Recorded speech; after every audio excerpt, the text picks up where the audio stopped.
What up? What up? What up, man? I want to thank everybody for coming in to and joining us on another episode of My Cream Podcast, man. Today I am super hyped.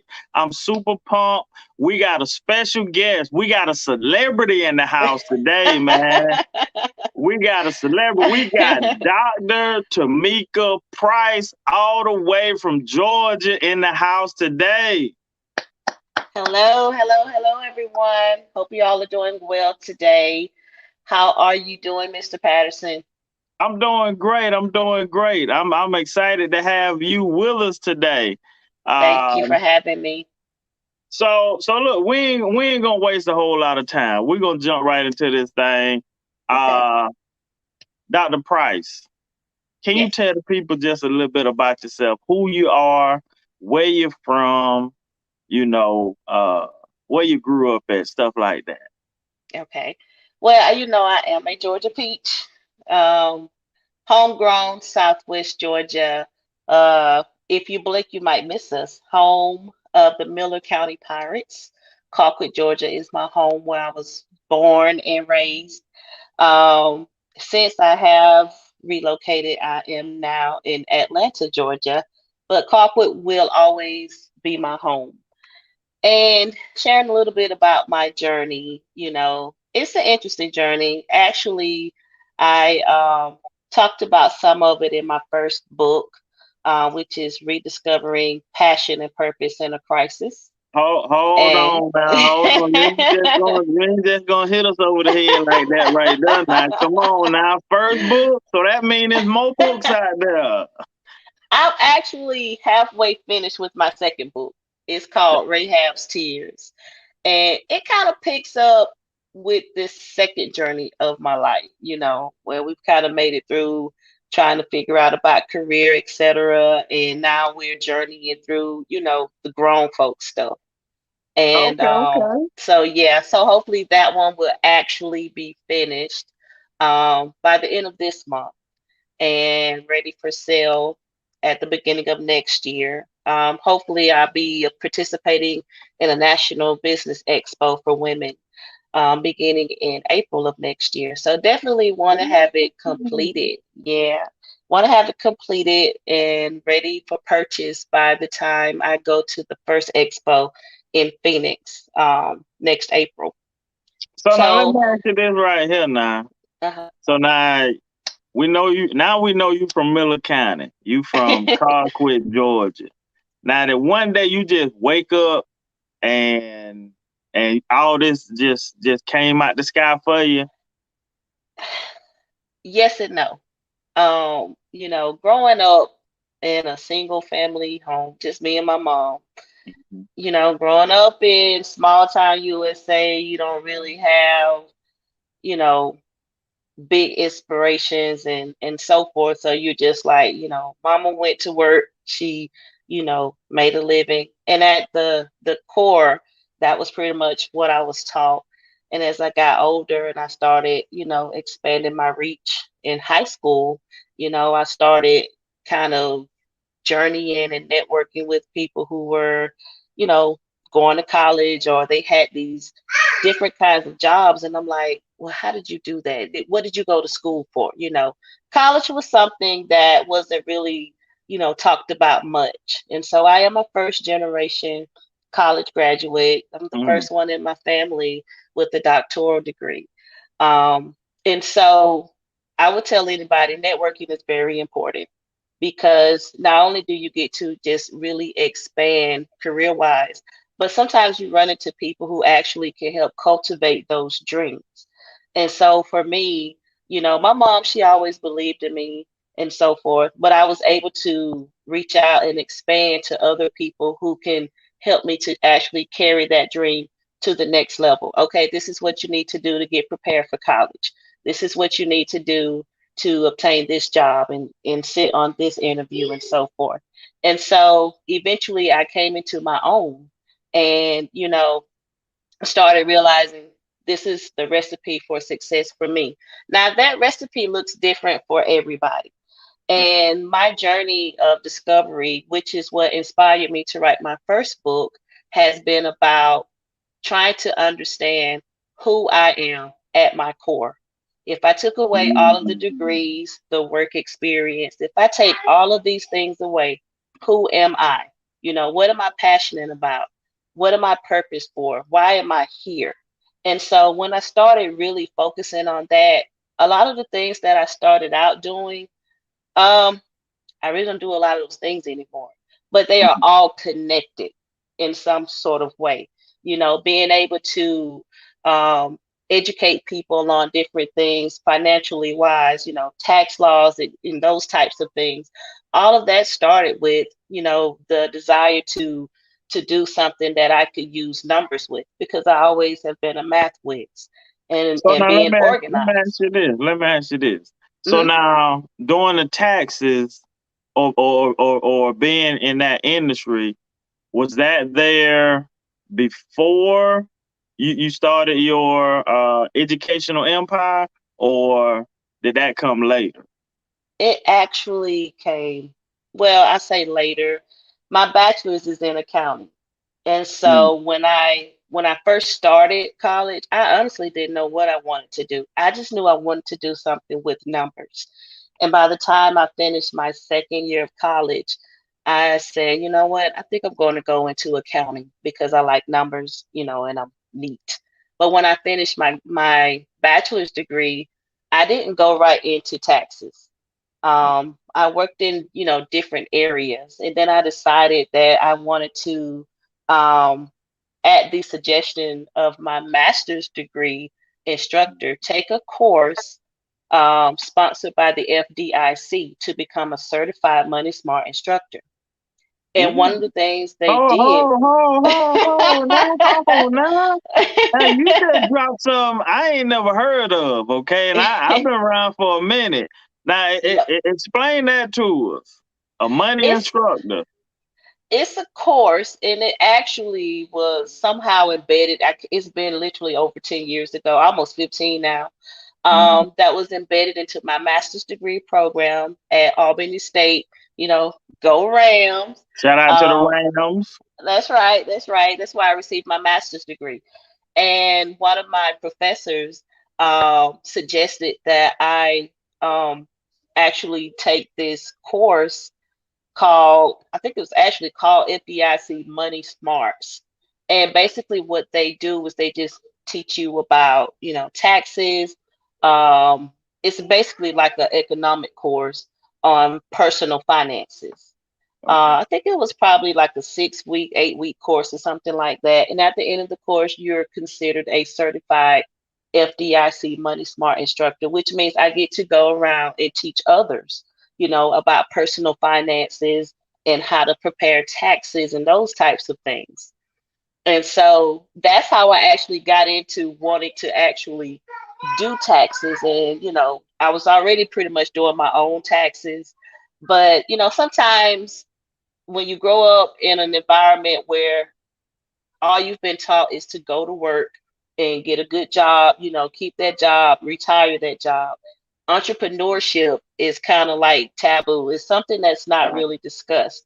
And so I just stuck with being my own personal tax preparer. I actually did not step into that arena until probably about 10 years after my certification as an FDIC Money Smart instructor. But by So now, that time, let me ask you this now. mhm, So now you step into that arena. Now, have you finished the masters at this point? at this point, I had finished the master's, and I was actually a tax auditor for the state of Georgia. And so I had literally been a state auditor for probably about 6 years, before I decided I want to step out and I actually want to become a business owner preparing taxes for other people. And Okay, so I so you just working for the folks, and you gonna come back and help us folks. right, right. So now I'm able to, come and drop some real knowledge in your ear because hey, I'm on both sides of the spectrum now. I know what your taxes need to look like because I'm the one that's going around auditing the taxes. And so I decided, to step out on faith. And I was an auditor and I was a tax business owner for years before I just truly decided to pursue my tax business full time. It was a journey, you know. I wouldn't just tell anybody to just jump out there into entrepreneurship full time because everybody's journey is different. But for me, I felt like that was something that God was truly calling me to do. And that was So, kind of like so, my process. so let me ask this: what gave you the confidence? So, cream is confidence rules everything around me. Okay, Hmm. and cream it's a three-part series. Confidence rules everything around me. Coaching rules everything around me. Christ rules everything around me. What gave you the confidence to step out there and say, "Man, I can do this"?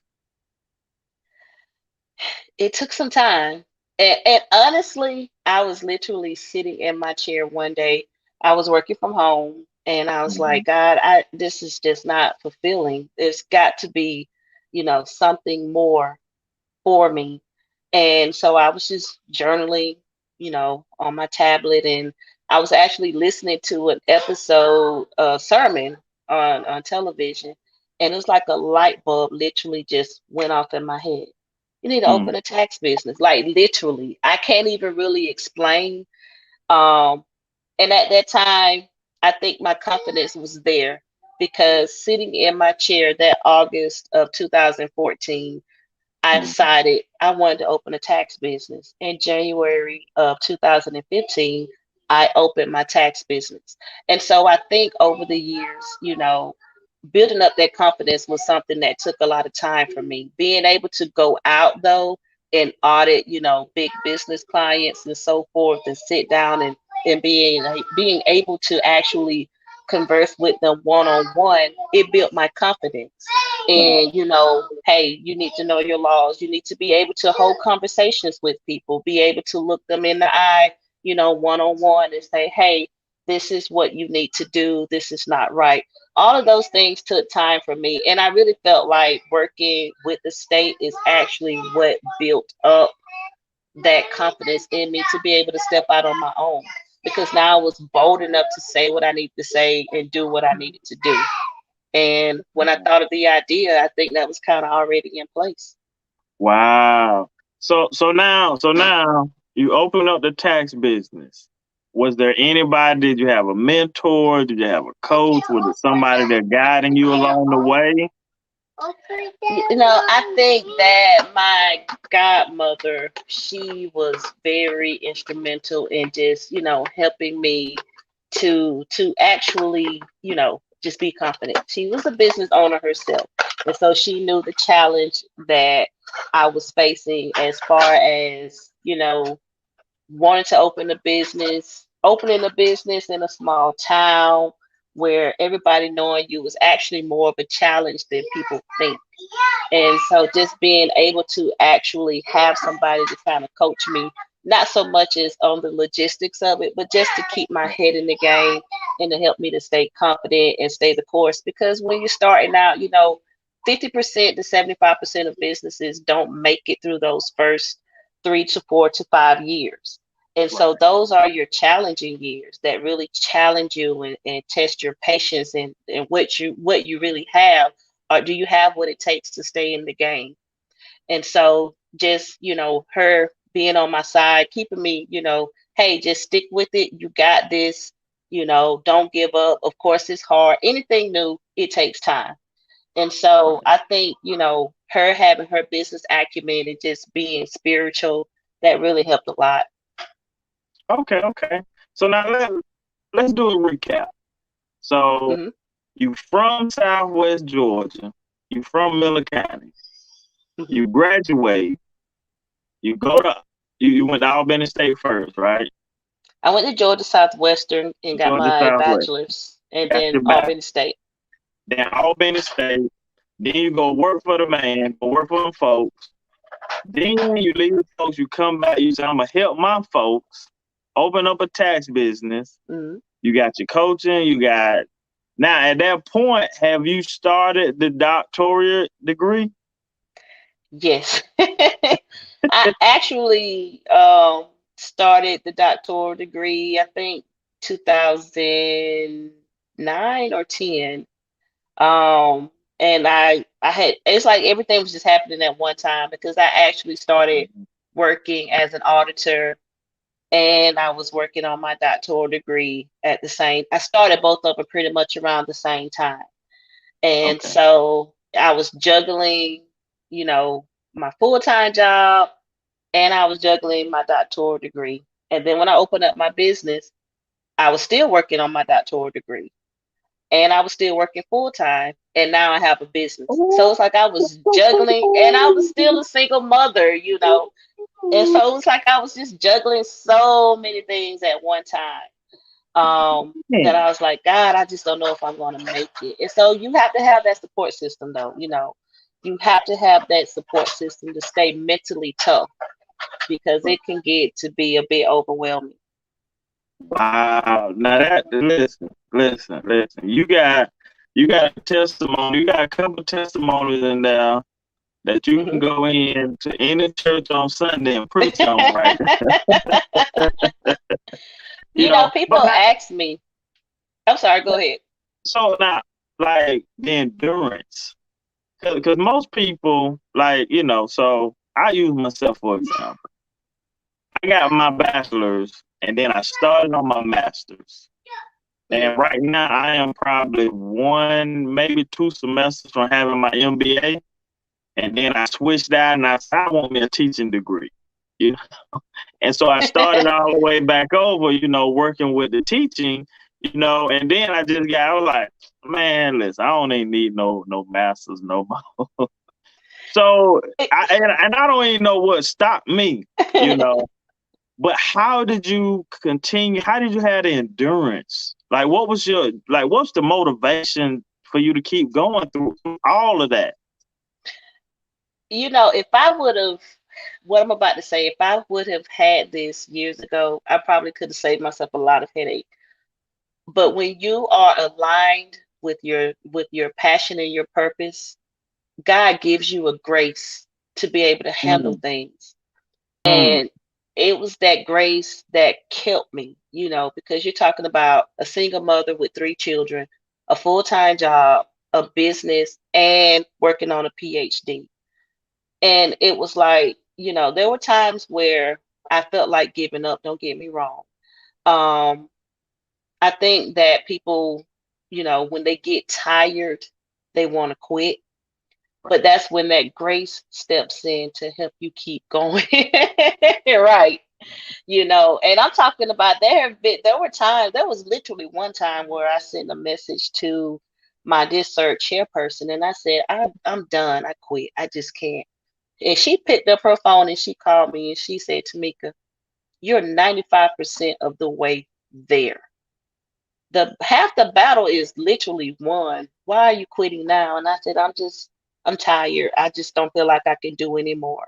Because, you know, when you're working on a dissertation and you've got 3 or 4, however many committee members, you're trying to satisfy all of them. And I had one that she was just, you know, she was just, she was tough. She was a tough critic. And at that time, I felt like I was just, you know, on the verge of just collapsing, literally. But when you're aligned, and it's so important to be aligned with what God has called you to do, because He will always give you the grace to press through. It doesn't mean that you won't be tired or you won't feel like quitting, but you know, as Philippians 4 and 13 tells us, I can do all things through Christ who strengthens me. And so you have to learn how to lean into his grace and his strength and stop depending so much on your physical attributes or your mental, whatever you have, and just say, Lord, I'm in the middle of this journey. I'm tired. I want to quit, but I'm trying to keep going, and he will meet you halfway. He will meet you whatever point you're at, whether it is halfway or you're just beginning or you're almost at the end. He would meet you there and carry you the rest of the way. And you know, I tell people it was nobody but God that just pulled me through. But when you align yourself with what He's called you to do, you'll be surprised at what you can actually accomplish. You know, because I've told so many people, you know, the stories of how people said I should give up, you know, you shouldn't do this, you've got too many kids, and oh, you're a small town country girl, you can't accomplish those things. And now I have a book, you know, that's on sale in Walmart, you know. I have another book I'm right. halfway through, and a publisher that's actually reached out to me about helping me to publish this book. And it's not even finished, you know. Yeah, I have a That's what I'm talking franchise. about. I have a That's what I'm franchise. talking about. I'm getting ready to start, attending the National Expo to be able to speak to women all over the country and share my story. And so it's like, had I just listened to other people, I can't even think about what all I would have lost, what all I Right. have to lose because I'm still on my journey. And so I would say one thing in addition to that is to learn how to turn off that outside noise. Because Mm, most people that are telling you what you can't do are only telling you that because they don't believe they can do it. And so if you right. settle with that, then you'll just be two people, crabs in the bottom of the bucket, just pulling other people down because you don't see how you can get out of it. Right. And so let me ask you this right here. So I constantly talk to people about, I just talked to my daughter about it this morning. If you understand your gift, the authors will live, love, and lead how to transform your life from ordinary to exceptional. If you find your purpose, then you will find the gift that God gave you. Now, I found mine through my passion. My passion was football. I started coaching, and I thought, well, oh, that's what I'm here for, coach football. And then I found out that my gift, part of my purpose, let me say my purpose, uh, is to motivate and inspire, and I say motivate, inspire the next generation of leaders.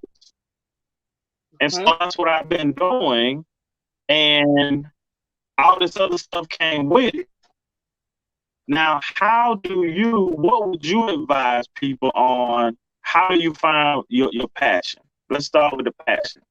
How do you know what your passion is? But for me, it's things that get me pumped, Um, it's one of those things, and I'm not going to turn this into a Bible class, but I remember a preacher preaching on the sermon about when Mary and Elizabeth were both pregnant, and Mary came to Elizabeth's house, and John hadn't been moving in the womb, and all of a sudden Mary shows up pregnant with Jesus, and all of a sudden Elizabeth's womb begins to jump. And he said, you need to find something that makes your baby leap. What is it that Mm, just, puts fire to you, makes you just wanna, whatever it is. And for me, it's motivating people. Like I get a rush, when people come to me, just wanting encouragement or, needing some type of advice about something. And so I would say your passion is something that, you know, you would do it for free. If you never made a dime, you would do it for free and you wouldn't even feel upset or bad about it. It would still give you a sense of fulfillment because that's just what you love to do. And what people don't realize is that, you're giving that passion, but you're also giving talents and gifts to go along with that passion for a reason. And all of that, in a sense, cultivates your purpose. So if it's mm, something that you just enjoy doing, like I say, whether you do it for free or pennies on the dollar, and you get a rush from it, you're excited about it, it gets you pumped. Those are things you're passionate about. And then when you think about what you're passionate about, think about what you're talented at. And I guarantee you will find a way where you can put the two together. right. And that is all a part of your purpose. That's right. So And the other thing to add to that, 'cause I ain't gonna turn this into a Bible class either. But you can be fired from your job, but you can't be fired from your gift because God gave exactly. you that gift, and that gift gonna make room for you on earth. That's You'll right. be able to provide for you and your family, Mhm. and eventually you'll be able to leave an inheritance. So Right. I'm with you on that right now. You And know, people say, and it's true, that knowledge is something that can't be taken away from you.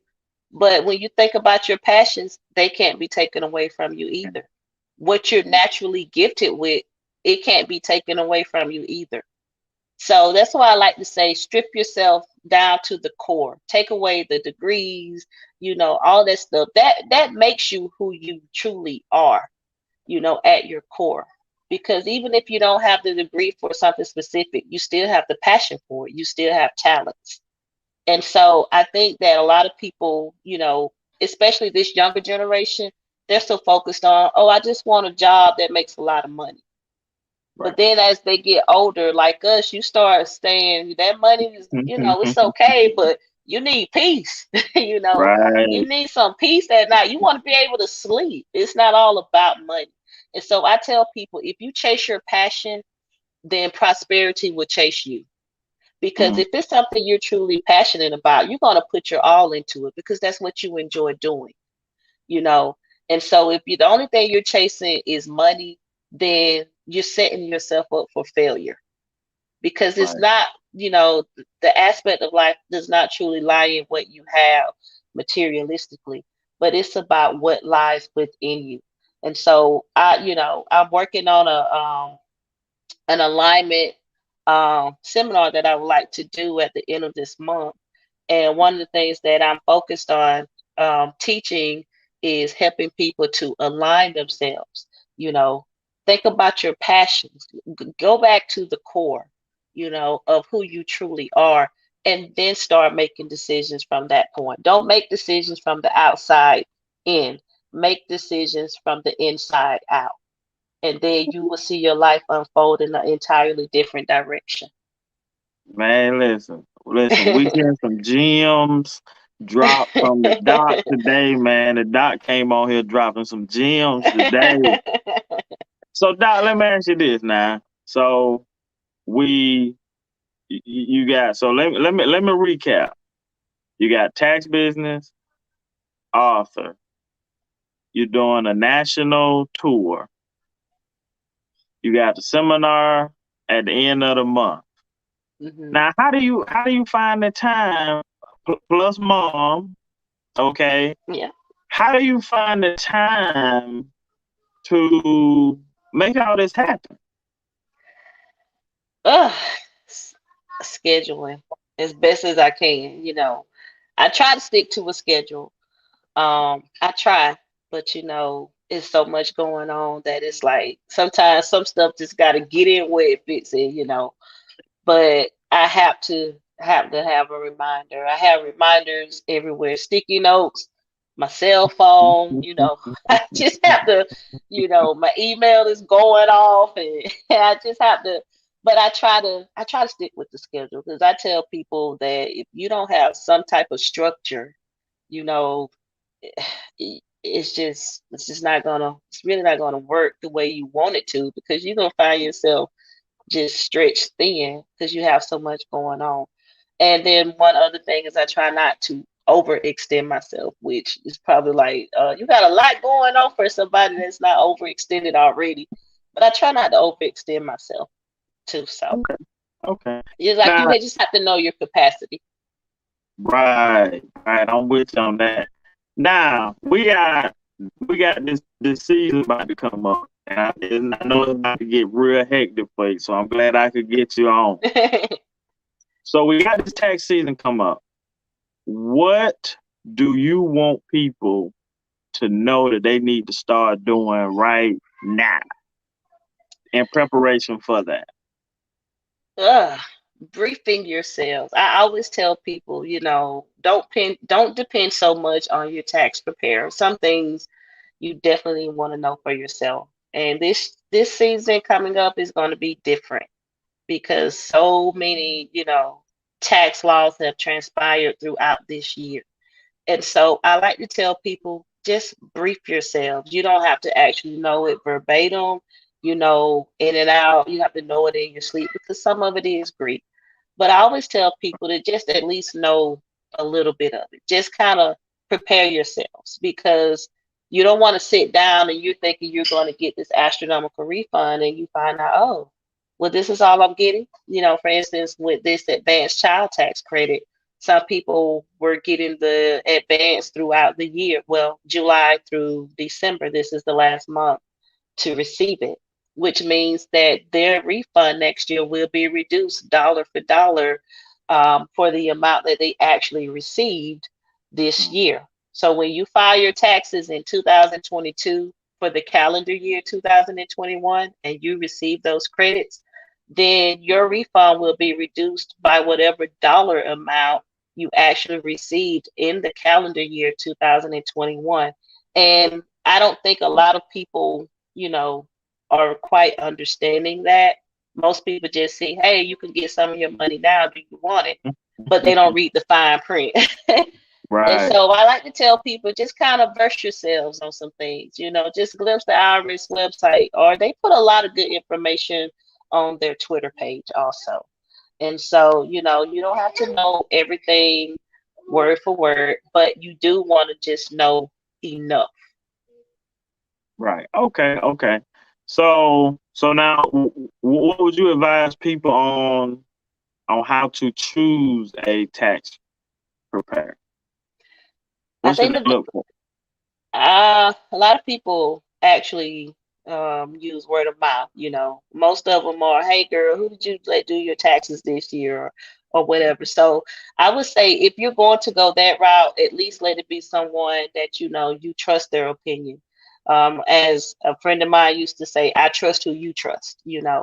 Let it be someone that if you're going to get opinions from other people, let it be someone that you would trust whoever they recommend, because this is your personal information that we're talking about here. You can also check credential information on the IRS website. It will at least let you know who's actually authorized to e-file taxes. You can check reviews on Google. Some are on social media. Some have websites. You can go to those websites and just kind of look at some background on the person that you are potentially selecting to do your taxes, or you can Mhm. actually call them and just ask some questions maybe to see if they're knowledgeable about taxes before you just decide, hey, I'm just going to go here. So those are some different ways you can determine who you feel comfortable with preparing your taxes. But most people deal with word of mouth, asking a family friend or someone. But I would say if you go that route, definitely let it be someone that you trust, who they trust, and someone that is serious about their personal business and their personal finances, and that they just won't go anywhere. Some people like to hop around from tax office to tax office year after year. I would not recommend, just actually um, depending on their opinions, because they don't really know. They're just kind of hopping around. So that would be my suggestion. But research is very, very important. Research to get to know them for yourself. Okay, okay. So now let me ask you this. Okay, so Hmm. that's for the personal. Now let's get over here Hmm. to them entrepreneurs. Okay, 'cause that's where the loan work gonna fall Right, in. Okay, right. I don't file, like, we don't file our taxes. My wife and I, we don't file our taxes until April 14th at 7 p.m. That's when, I and understand. and if we can, we looking for an extension. So Right, because right. we already know what's about to happen. But for entrepreneurs, give them three things that they need to do before walking into that tax office. You need to research who's doing your taxes. Number one. Number two, make sure you have all of your tax documents. And number three is very, very important, which is something you need to do all year. Keep up with your expenses. And I put an asterisk by that and say, get you a business account and keep it separate from your personal.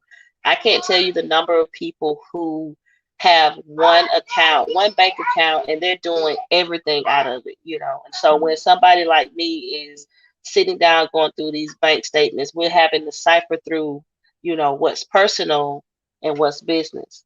And you end up missing out on a lot of credits, because some of it is kind of substantial. We don't know for definite if we can actually use that, because we Right. don't know if it's personal or if it's business. And so keeping your finances separate is very, very important. That's probably at the top of the list, because if you would do that, then you would save yourself a lot of headache, and you will make it easier for whoever is going to prepare that return as well, to make sure all of your credits are available, all of your deductions, everything you're eligible for. It makes it Mm-hmm. a lot easier to find those things when you're organized. Keep up with Mm, it and keep it separate from your personal stuff. mm. Now that's running a business right there. Keeping it separate, keeping it Yes. separate. You know, Okay. as let me just add this, as a former tax auditor, the easiest way for business owners to actually to lose money, actually to be defrauded by um, their own personal, accounting or whatever, is because they don't keep up with anything. And so it's best to stay on top of your finances. You might not know how to do the return, but keep up with where your money is going, because you don't know who's embezzling money from you if you don't keep up with anything. And we have seen so many cases in the past of people who have lost money because they put too much trust in other people to handle their finances while they were trying to run the business, and they didn't know enough about their own finances to realize that somebody was actually stealing money from them. So Wow. definitely keep that in mind. So that just don't happen in the sports arena. It's everywhere. No, everywhere, yes, definitely. Okay, okay. So, we about to get ready to come to a close here in a minute. And I want to thank you for coming on and like just sharing that knowledge with us, giving some word this morning as well. So like you covered all three, cream, Christ, coaching, and confidence. So you exemplify what cream means and stands for, and cream is a Yep. series of books that I'm putting together right now, and they Cool. should be out in 2022. But Awesome. before I put that series out, I just wanted to bring some people on, and you talked about network earlier. Like my network is huge. Like when I say That's huge, great. it is huge, and I didn't realize how huge it was until I started just putting down people names that I know who are doing Yeah. something, who are successful. And I'm like, man, like let me create a platform to where like people they look at you, but they don't even really Hmm. know how you got there. They don't even really know what you went through. And Right. sometimes they'll be like, sometimes I've had people to say, uh, like, oh, you in coaching? Oh, I can do that. And it gives them the confidence, and so I don't know Hmm. who's gonna see this episode and be like, man, if Dr. Price can do it, why can't I do it? I'm Right. I'm from I'm from Right. I'm from Colquitt, Georgia. I'm Right. about to graduate high school. Why can't I do it? That's You right. know. And so I'm That's I'm right. glad you came and you blessed us with that. Any last words or last advice or anything like that you want to share with the people? Uh, well, I will say, if it's something you want to do, don't allow other people to talk you out of it. If you feel that this is something that God has truly placed in your heart, go for it. As I stated, had I said no or turned around because of what other people said I couldn't do, I wouldn't be on this journey now. I wouldn't be where I am today. I would not be, headed in the direction that I'm headed in. So if it's something you want to do it. Stay true to you, because in the end, you don't want to live your life and get to the end of your journey and think back on all of the things that you wish you would have done. You want to leave life without feeling like it still owes you. You want to leave life knowing that it owes you nothing, that you put it all out there, you put it all out on the line, and you don't regret anything at all. Just live life with no regrets. If it doesn't work out, then that just means it wasn't for you, but you can always keep going. Mm. I definitely like that. Definitely like that. So, Dr. Price, tell the people where they can find you at. Where's your tax business located, and where can they find you on your social media platforms? Okay. Tax business is in Colquitt. I'm everywhere. 75, Interstate 75 is probably my home. I'm in Colquitt, Georgia, on Highway 27. You can locate me on my website at www.pricetame.com. That's PRICETAME.com. I have a podcast. It's called The Reflections Podcast, a She-Grown experience. On Anchor, Spotify, Google. You can also find me on Twitter and Facebook at Dr. TT Price. And, you know, I'm just here. One day I could say I got a wiki. You can find me on my wiki. All right, so hey, everybody just find out where you can find Dr. Price at. Please hit the like, the subscribe, and share Yes. button. Okay, and please Yes, yes. also you can find us on Anchor. Like I ain't gonna lie, I've been flipping on Anchor, but now I'm all over Anchor. We're on Spotify, we're on iTunes.